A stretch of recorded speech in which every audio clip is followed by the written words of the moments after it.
নমস্কাৰ অসমবাসী ৰাইজ। এইটো বৰ্তমান ডিচেম্বৰৰ মাহ। এতিয়া বৰ্তমান আমাৰ গুৱাহাটীৰ বজাৰখনত উখল মাখলৰ পৰিস্থিতি। তাৰে কাৰণ দুটা আছে।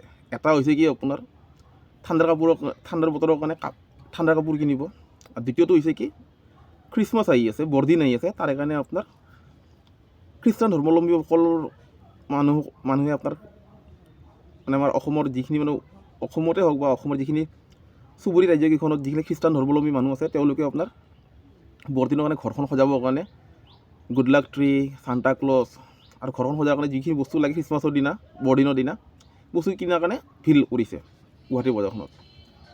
কিন্তু এইটো তেওঁলোকৰ কথা, খ্ৰীষ্টান ধৰ্মাৱলম্বীসকলৰ কাৰণে এইটো তেওঁলোকৰ কথা যে তেওঁলোকৰ খ্ৰীষ্টমাছত তেওঁলোকে ঘৰখন সজাব, চান্তা ক্লজ কিনিব, গুড লাক ট্ৰী কিনিব, সেইটো তেওঁলোকৰ কথা। কিন্তু আমাৰ কিছুমান আধুনিক অসমীয়াও এইবিলাক বস্তু কিনি আছে, চান্তা ক্লজ কিনি আছে, গুড লাক ট্ৰী কিনি আছে। মোৰ আপত্তি নাই কি কিনিছে, তেওঁলোকে বৰদিন উদযাপন কৰে নে কি কৰে, কিন্তু তেতিয়া আপত্তি আহি পৰে যেতিয়া নেকি এই বৰদিন উদযাপন কৰাসকলে কৃষ্ণ জন্মাষ্টমী উদযাপন নকৰে। আমাৰ নিজৰ উৎসৱ আছে, আমাৰ নিজৰ উৎসৱ থকাৰ পিছতো আমাৰ আধুনিক অসমীয়াই আনৰ উৎসৱত সন্মিলিত হয়, কিন্তু নিজৰ উৎসৱত সন্মিলিত নহয়। খ্ৰীষ্টমাছ বুলি কিনে, বৰদিন বুলি কিনে নিজৰ ল'ৰা ছোৱালীকেইটাক আপোনাৰ ৰঙা ৰঙৰ টুপি পিন্ধাব, জোকৰ সজাব, ৰেষ্টুৰেণ্টত যাব, কেক কাটিব। কিন্তু কৃষ্ণ জন্মাষ্টমীৰ দিনা এওঁলোকে ঘৰত ঠগী এখন নবঢ়ায়, কৃষ্ণ জন্মাষ্টমী উদযাপন নকৰে। মোৰ তাতে ক'বলগীয়া আছিল, সেইকাৰণে মই ভিডিঅ'টো বনালোঁ।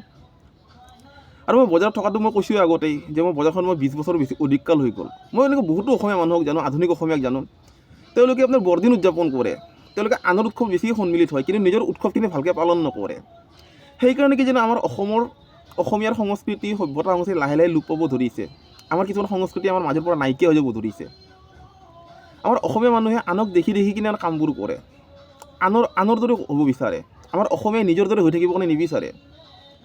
কথাটো কোৱাৰ কাৰণে হ'ব পাৰে আপোনালোকে বেয়াও হ'ব পাৰে, কিন্তু কথাটো এবাৰ চিন্তা কৰি চাওকচোন। আমাৰ অসমীয়াৰ নিজৰ ইমান ধুনীয়া ধুনীয়া উৎসৱ আছে, আমাৰ অসমীয়াৰ ইমান চহকী সভ্যতা সংস্কৃতি থকাৰ পিছতো আমাৰ আধুনিক অসমীয়াবিলাকে আপোনাৰ আনৰ সভ্যতা সংস্কৃতিত সন্মিলিত হয়, আনৰ সভ্যতা সংস্কৃতি উদযাপন কৰে, উৎসৱ উদযাপন কৰে। মই তাতে ক'বলগীয়া আছিল, সেইকাৰণে মই ভিডিঅ'টো বনালোঁ। হ'ব পাৰে মোৰ লগত আপোনালোকৰ মতটো নিমিলিব পাৰে, কিন্তু এবাৰ চিন্তা কৰি কিনে চাওকচোন। নিজৰ ল'ৰা ছোৱালীকেইটাক আপোনাৰ জোকৰ সজাই কিনে আপোনাৰ বৰদিন উদযাপন কৰিব, কৃষ্ণ জন্মাষ্টমীৰ দিনা কৰক না।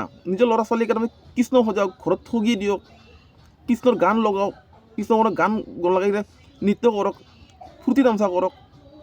বৰদিনত নিজৰ ল'ৰা ছোৱালীক আপুনি ৰঙা ৰঙৰ টুপি পিন্ধাই কিনে আপোনাৰ চান্তা ক্লজ সজাই কিনে জোকৰ বনাই কিনে আপোনাৰ ৰেষ্টুৰেণ্টত, হোটেলত আপোনালোকে কেক কাটি আছে। মানে অলবৰ্ধ কি বুলি ক'ম এইবিলাক আধুনিক অসমীয়াক। মানে আধুনিক হ'ব কাৰণে বিচাৰি কিনে ইমানেই আধুনিক হৈ গ'ল যে নিজৰ সভ্যতাৰ সংস্কৃতিটো পাহৰি পেলাই আছে। কিবা যদি ভুল যদি ক'লোঁ ক্ষমা কৰিব দেই, ধন্যবাদ।